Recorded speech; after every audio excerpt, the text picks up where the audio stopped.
La segunda ley de Newton establece la relación entre la fuerza F, que se aplica a un punto material, y la aceleración A, que experimenta.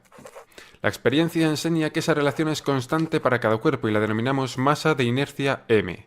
La expresión matemática de este hecho físico lo indicamos con la fórmula matemática del álgebra vectorial F igual a ma. En ella, F describe una magnitud física llamada fuerza, m es la magnitud física llamada masa y a es la magnitud física llamada aceleración. Por lo que en realidad la fórmula F igual a ma debe entenderse con su significado físico, que implica leerla con las magnitudes que la integran. Es decir, diremos que, dado un punto material de masa m kilogramos, cuando se aplique una fuerza de F newton, experimentará una aceleración de a metros por segundo al cuadrado, lo que escribiremos así. Hemos destacado así la diferencia entre forma matemática y la física de la segunda ley de Newton. A continuación, operando teniendo en cuenta las propiedades algebraicas conmutativa y asociativa, podremos escribir la fórmula anterior de esta otra manera.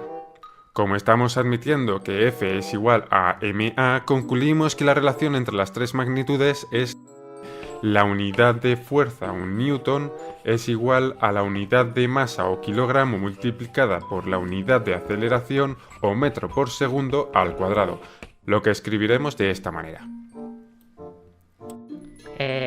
Sí, profesor. Pero ¿cómo se multiplica un kilogramo por un metro? Porque no entiendo ahí la manera de sumar un kilogramo el número de veces que puede indicar un metro, cosa que ignoro. Y por lo mismo tampoco comprendo cómo se puede multiplicar un segundo por un segundo. Y menos aún dividir algo entre un segundo al cuadrado.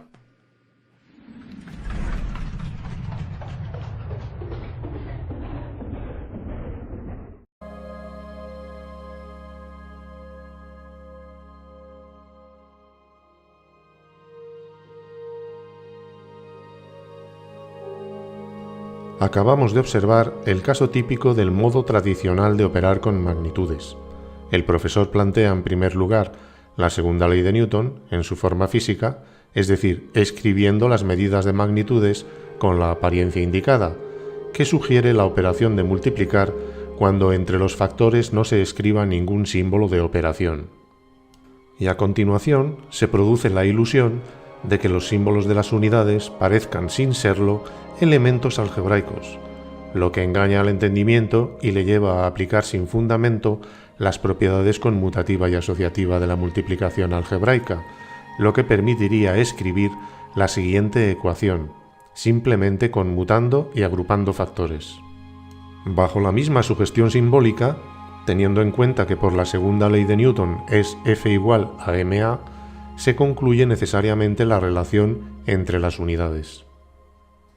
Y esta conclusión acoge la presuposición de que la multiplicación y la división que aparecen en la expresión sean las aritméticas, pero no es así, y de ahí la pregunta inteligente del alumno, porque no hay manera de aplicar estas operaciones comunes cuando los factores sean unidades de magnitudes. Entonces, ¿qué ha sucedido? Pues que la sugestión que provoca la lógica tradicional meramente simbólica engaña al entendimiento de tal forma que solo unos pocos ilustrados advierten su insidiosa arbitrariedad. Entre ellos podemos citar a Fourier, Clerk Maxwell, Max Planck o nuestro Julio Palacios, máxima autoridad mundial en análisis dimensional, que manifestaron su inquietud sobre la forma tradicional de operar con magnitudes precisamente con un ejemplo muy parecido al que acabamos de vivir en el aula virtual. La cuestión no es banal, porque si no sabemos explicar en qué consisten las operaciones con magnitudes, ¿cómo vamos a comprender lo que sean las magnitudes compuestas, las ecuaciones físicas, las constantes físicas o el análisis dimensional?